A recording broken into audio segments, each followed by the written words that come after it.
Olá, eu me chamo Dilton Góes, sou coordenador da formação, do setor de formação da Pastoral Familiar da Paróquia São Francisco de Assis, Jardim da Penha, Vitória, Espírito Santo. Nessa programação de hoje queremos passar para vocês como é que foi o nosso retiro no dia 21 de outubro agora, num retiro de formação, onde nosso objetivo foi passar para os presentes como que funciona a pastoral familiar em nossa paróquia, dentro dos objetivos do Diretório Documento 79 da CNBB, adequando então a nossa pastoral familiar para a realidade conforme nos orienta a Santa Mãe Igreja.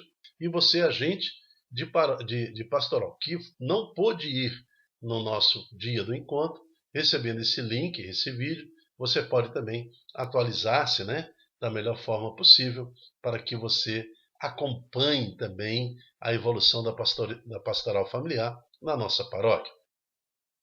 O conteúdo da formação. O conteúdo foi o que faz a pastoral familiar. Nós refletimos naquele dia, no sentido para que a pastoral familiar existe, quais são os objetivos específicos da pastoral familiar na nossa paróquia, e depois gastamos um tempo prolongado falando para os presentes como funciona a organização da pastoral familiar, o que é e para que serve o núcleo de decisão, o setor de formação, setor pré-matrimonial, pós-matrimonial e o setor de casos especiais, como que funciona na sua estrutura. E gastamos também um tempo razoável falando da estrutura geral, como que funciona na parte de detalhes, o mecanismo que faz funcionar e acontecer a pastoral familiar. A primeira coisa que nós fizemos e tratamos na nossa reunião foi o que faz a pastoral familiar na nossa paróquia. Então vou aumentar aqui a tela para ficar melhor, para que você possa compreender então também junto conosco. O que faz a pastoral familiar? Então, não é o que faz, nós temos que entender o que é também a pastoral familiar. A pastoral familiar é uma ação que se realiza na igreja e com a igreja, de forma organizada e planejada, por meio de agentes específicos. Então vamos refletir junto o que é ser igreja e com a igreja. É entender que ser igreja é apoiar as nossas decisões e ações e abordagem nos 3 pilares da igreja. Quais são os 3 pilares da igreja? A santa tradição, a santa escritura e o santo magistério. Ora, o magistério é formado desde o Papa, bispos, padres e todos aqueles que são consagrados no magistério da igreja. Então, o próprio Cristo cria o magistério ao falar: Pedro, tu és pedra, e sobre esta pedra edificarei a minha igreja. Você recebe agora a chave do céu. Tudo que ligares na terra será ligado no céu, e tudo que desligares na terra será desligado no céu. Então nós temos aí a instituição do magistério da igreja. Cristo quis assim que a igreja, formada pelo seu magistério, nos desse todo ensinamento e direcionamento para a nossa salvação. É o Santo Magistério, então, da Igreja, que define toda a doutrina, define todos os valores de fé, inclusive os dogmas, que são baseados na tradição, muito na tradição. Aliás, falando um pouco da tradição, que é o segundo pilar, nós temos que ver, se hoje nós temos a Bíblia, é porque foi guardado pela santa tradição, principalmente dos apóstolos. Se hoje você ora a oração do credo, creio em Deus Pai Todo-Poderoso, Criador do céu e da terra, e em Jesus Cristo, seu único Filho, que foi concebido. Então, você vê que esse credo também ele foi primeiramente falado de forma oral, 10 dias após a morte do Senhor Jesus, ainda com Maria presente. Só depois que ele foi escrito, aí a primeira redação do credo, por exemplo, vai ser escrito lá pelo século IV, século V. Até então, toda a igreja, a sua igreja, e a igreja do jeito que nós conhecemos no dia de hoje, ela seguiu por mais de 4 séculos, somente fundamentada na tradição, não tinha nada escrito não. O primeiro evangelho foi escrito 80 anos depois de Jesus. Mesmo assim, foi perdido, então só foi encontrado muito tempo depois, e até que a igreja selecionasse esse livro como os canônicos, e que tinha diversos evangelhos segundo fulano, beltrano, né? Até que esses 4 evangelhos fossem ditos como de Deus, inspirado pelo Senhor, somente a igreja, sua igreja católica, fez isso. Mas como? Usando os recursos da santa tradição, ouvindo os primeiros padres, ouvindo os sucessores dos apóstolos, papa por papa, que guardou a fé, e nos trouxe, lá pelo século IV, então, a definição do que é a Bíblia hoje. Então, não é a Bíblia que gerou a igreja, é o contrário. A igreja gerou a Bíblia, é isso que nós temos que entender.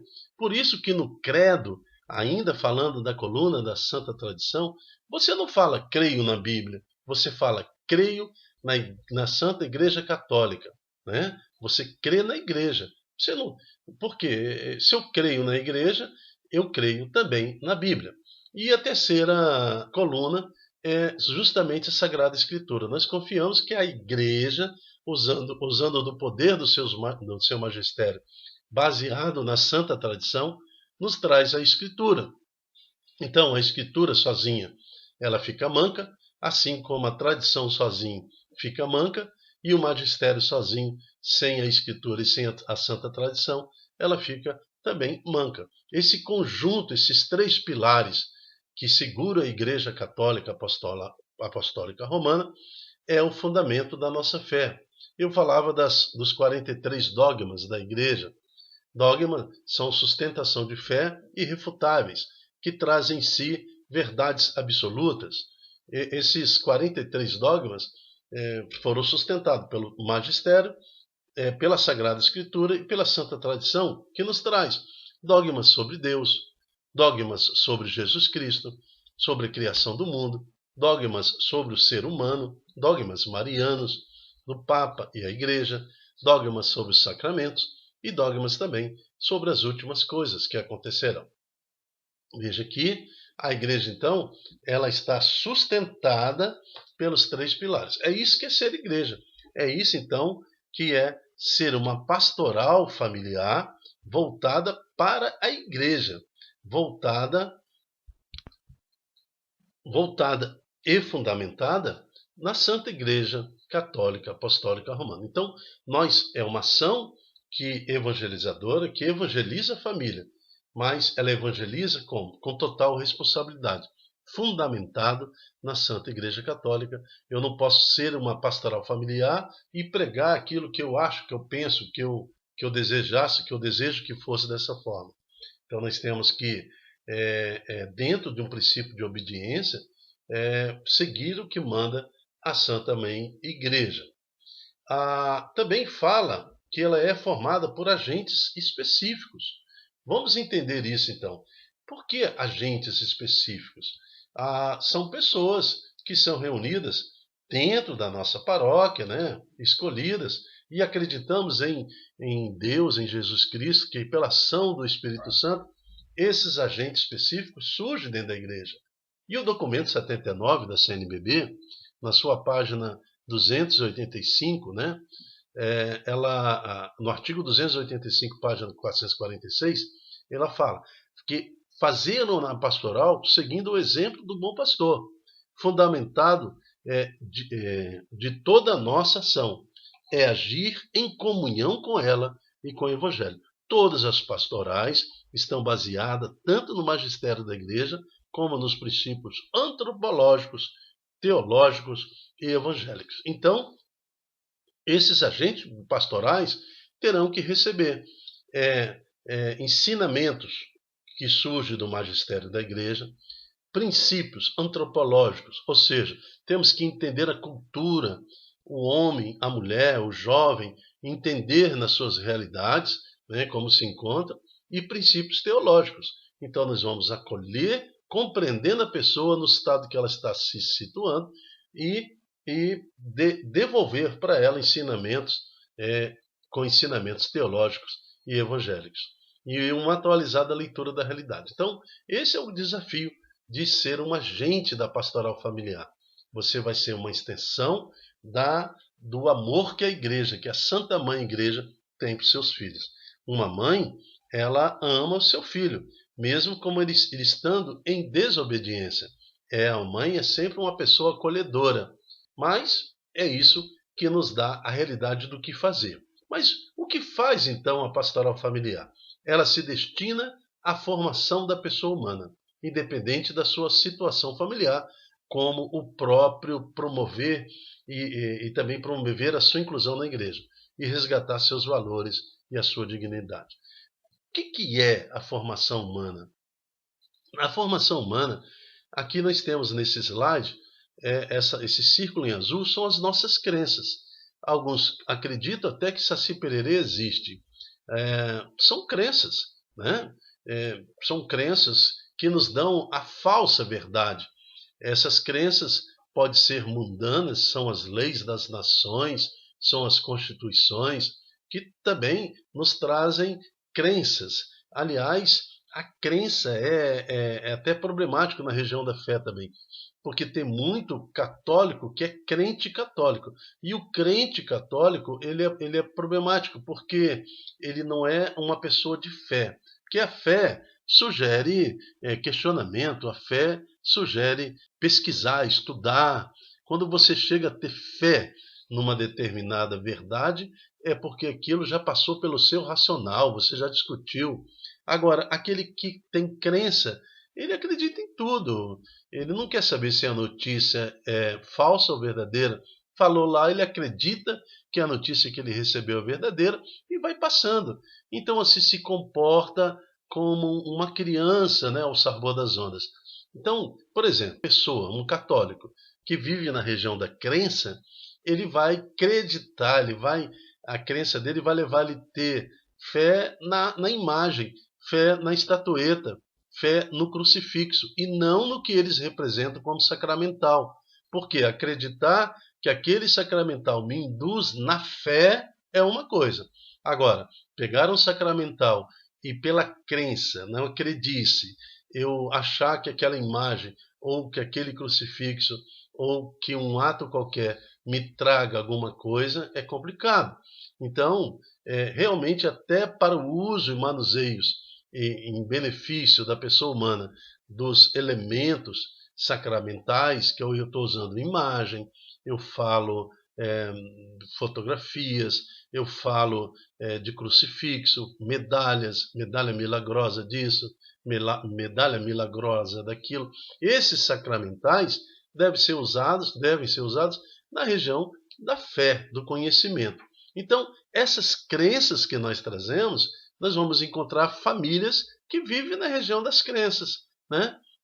Crendo que a lei atual, as constituições atuais me permitem fazer isso ou aquilo, em desobediência à lei do Senhor.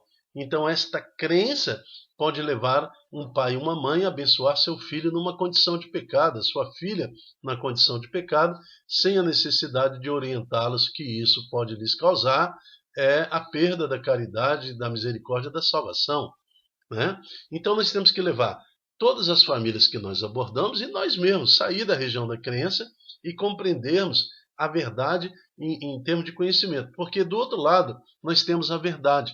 Mas só que a verdade é algo absoluto, muito grande, imenso, né? Como que a verdade é só em Deus, né? Então nós temos fragmentos da verdade. Esses fragmentos da verdade estão nessa intercessão, que aqui nós colocamos em cinza, essa parte aqui que eu estou destacando com o cursor do mouse. Olha aqui, essa setinha. Essa parte cinza aqui é todo conhecimento humano, mas também é muito grande nós para compreendermos, já que essa parte da verdade ela pertence ao infinito de Deus. Ninguém, a igreja, não é conhecedora da verdade absoluta total que só está em Deus. Alguém perguntou a Jesus enquanto ele estava encarnado, mas quando isso vai acontecer? Jesus falou, nem o Filho do Homem foi dado conhecer a data, porque esta data está no conhecimento, está na verdade absoluta de Deus. Em outra parte da Bíblia está escrito: tudo que foi revelado, ou seja, essa parte cinza, é para vosso conhecimento, para o conhecimento vosso e dos seus filhos. O que não foi revelado, ou seja, esta verdade aqui, ó, que está no coração de Deus, não cabe ao homem querer tentar buscar esse conhecimento, porque isso é prática do ocultismo, querer conhecer e revelar aquilo que Deus escondeu de nós. Né? O oculto, eu não sei o que é que acontece depois da morte. Ninguém sabe. A única verdade que nós sabemos e absoluta disso aí, saída pela boca de Jesus, é que aqueles que morrerem na fé no seu batismo serão ressuscitados. Né? Isso nós sabemos. Agora, e aqueles que não têm fé e não também serão ressuscitados, mas um para a glória de Deus e outros para a natureza do inferno. Bom, qual é a nossa missão? Já que nós vamos encontrar muita gente na região da crença, levá-los ao conhecimento. É aqui que reside a fé. Então nós vamos catequizar as famílias. É esta a nossa missão. Catequizar o setor pré-matrimonial, catequizar namorados, catequizar jovens para o casamento. E aqueles que se casaram ainda na região das crenças, catequizar para que eles vivam seu casamento na região da fé, da esperança. Mas uma fé lógica, uma fé consolidada no conhecimento. Essa é a nossa missão. Tirar as pessoas das crenças e levá-las ao conhecimento do que elas realmente são e do plano de Deus, daquilo que o Senhor espera para cada um de nós. Me parece um pouco confuso, eu sei, parece até que é um pouco utopia da nossa parte querer realmente levar as pessoas a esse tipo de conhecimento, mas é a pura realidade. Nós temos que buscar preparar agentes para que eles possam levar às famílias da nossa paróquia esse resgate pelo conhecimento e não pela crendice. Bom, para finalizar essa primeira etapa, queremos concluir essa primeira etapa do que é o que faz a pastoral familiar, lendo que dentro da estrutura da pastoral familiar nós temos um objetivo geral, que foi passado pela CNBB. E o objetivo geral eu vou tirar o óculos para ler melhor, evangelizar a família para que, educada no amor, possa a família ser geradora da vida e da fé, formadora de personalidade, promotora do desenvolvimento e da família comunitária. Essa é a missão geral que é dada pela CNBB à família, ser geradora da vida. Então, a família ela tem que gerar vida, ela tem que ser formadora, né? Aí, tirar a família das prisões para que ela aceite Jesus e gere dentro da família a região de paz e justiça. Então, por isso tudo, queremos louvar a Deus, bendizer ao Senhor. Pois a família, quando ela está estruturada, quando existe, a preocupação da igreja em estruturar a família é uma protetora, é a família santificada e vivendo na região da fé, que pela fé há de santificar os seus filhos. Então essa é a grande missão da pastoral familiar.